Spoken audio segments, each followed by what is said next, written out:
तो नमस्कार साथियों, स्वागत है आपका अपने YouTube चैनल डॉक्टर सैंडी पर। उम्मीद करता हूँ आप सब लोग अच्छे होंगे। तो आज मैं और राकेश भाई कहाँ चल रहे हैं? राकेश भाई, आज हम कुचेरा जा रहे हैं। अच्छा, कुचेरा चल रहे हैं। और हम क्यों जा रहे हैं वो भी आपको भी थोड़ी देर में पता है, वो लग जाएगा।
नमस्कार साथियों, अभी हम लोग हैं कुचेरा के अंदर, और वो भी एक फार्म हाउस के ऊपर जहाँ पर कपास की फसल है वो लगी हुई है।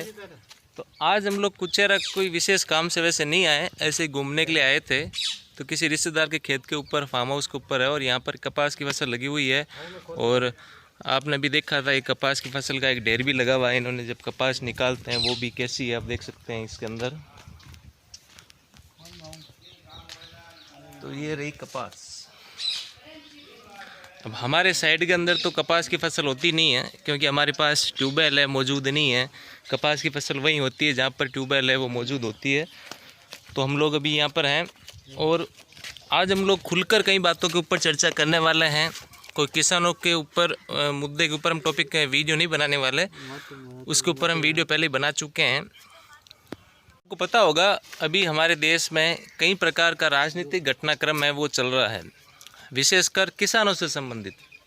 अभी हाल ही के 1-2 दिनों में उत्तर प्रदेश में लखीमपुरी के अंदर जो किसानों के साथ हादसा हुआ, या किसान आंदोलन चल रहा है, सरकार है बिल्कुल झुकने के लिए तैयार नहीं है। उन मुद्दों के ऊपर भी आज हम लोग चर्चा करने वाले हैं कि भी यूपी के अंदर कल परसों लखीमपुरी के अंदर किसानों के ऊपर किसी तथाकथित बीजेपी नेता ने गाड़ी चढ़ा दी और 3 से 4 किसान हैं उसके अंदर मारे गए थे। तो राजस्थान हो, पंजाब हो, या फिर भारत का कोई भी राज्य हो, अभी जो वहाँ की राजनीति है वो एक अलग ही चरम अवस्था में चल रही है। पंजाब के अंदर क्या हुआ आप सबको पता है। कैप्टन अमरिंदर सिंह को मुख्यमंत्री पद से हटाकर दूसरे को मुख्यमंत्री बना दिया। जो सिद्धू थे पंजाब कांग्रेस के अध्यक्ष, उन्होंने भी बाद में अपने अध्यक्ष पद से इस्तीफा दे दिया। राजस्थान की राजनीति में भी उबाल है, कभी भी कोई बड़ा घटनाक्रम हो सकता है। इधर किसानों की अपनी अलग ही मांगे हैं, उनके ऊपर भी सरकार झुकने के लिए तैयार नहीं है। तो कुल मिला के भी देश की जो राजनीति का माहौल है वो बहुत उबाल के ऊपर है, और कोई भी बड़ा राजनीतिक घटनाक्रम कभी भी किसी भी राज्य में हो सकता है। केंद्र सरकार हो या राज्य सरकार, किसानों के लिए बहुत कुछ योजनाएं तो तैयार कर चुकी है, लेकिन धरातल तक वो योजनाएं नहीं पहुंच पा रही है। इधर बेरोज़गारी अपनी चरम अवस्था में है पूरे भारत के अंदर। केंद्र सरकार की जो पहले नौकरियां आती थी बहुत ज़्यादा आती थी, लेकिन इन दिनों में आप देख रहे हो कि सेंट्रल गवर्नमेंट की जो जॉब्स है बिल्कुल नहीं आ रही। इधर राजस्थान में भी जो गवर्नमेंट जॉब के एग्ज़ाम हो रहे हैं उनके अंदर क्या हो रहा है ये भी आपको भली भांति पता है। तो देश के अंदर कई प्रकार के घटनाक्रम चल रहे हैं, किसानों से संबंधित हो या बेरोज़गारी का मुद्दा हो। अफ़गानिस्तान का जो मैटर था वो तो शांत हो गया है तालिबान का, लेकिन अपने भारत के अंदर ही कई मुद्दे भी हैं वो ज्वलंत अवस्था में चल रहे हैं। अब बेरोज़गारी का मुद्दा भी एक बहुत बड़ा मुद्दा है अपने देश के अंदर, कि हमारे देश में बेरोज़गारी है वो एक चरम अवस्था में फैली हुई है। हमारे देश में क्या होता है कि अगर आपकी गवर्नमेंट जॉब नहीं लगी है तो इसका मतलब आप बेरोज़गार हो। आप भले ही कोई दूसरी नौकरी कर रहे हो या कुछ भी कर रहे हो, लेकिन अगर आपके पास गवर्नमेंट जॉब नहीं है तो इसका मतलब आप एक बेरोज़गार हो। तो ये हमारे देश की एक सबसे बड़ी समस्या है, और हो सकता है ये समस्या आगे भी जाके एक ज्वलंत मुद्दा भी बन जाए। देश का एक माहौल ऐसा बन चुका है कि गवर्नमेंट जॉब को ही सब कुछ माना जाता है, कि उसका होना आवश्यक है, वो नहीं है तो आप बेरोज़गार हो। यहाँ आपको व्यापार करना नहीं सिखाया जाएगा कि आप खुद व्यापार करके किसी और को नौकरी दे सकते हो। ऐसी चीज़ें हमारे देश के अंदर बहुत कम पॉसिबल होती है हमारे देश के अंदर, और विशेषकर राजस्थान में तो एक ही माहौल बना हुआ है कि भाई करनी है तो गवर्नमेंट जॉब, इसके अलावा जो पढ़ाई है उसकी कोई सार्थकता साबित है वो नहीं होती है। राजस्थान में बेरोज़गारी का आलम अगर देख लें तो ये है, अभी हाल ही के दिनों में जो रिट का एग्ज़ाम हुआ था जिसके अंदर जो क्वालिफ़िकेशन मांगी जाती है वो बीएड मांगी जाती है, उसके अंदर 26 लाख फॉर्म आए हुए हैं।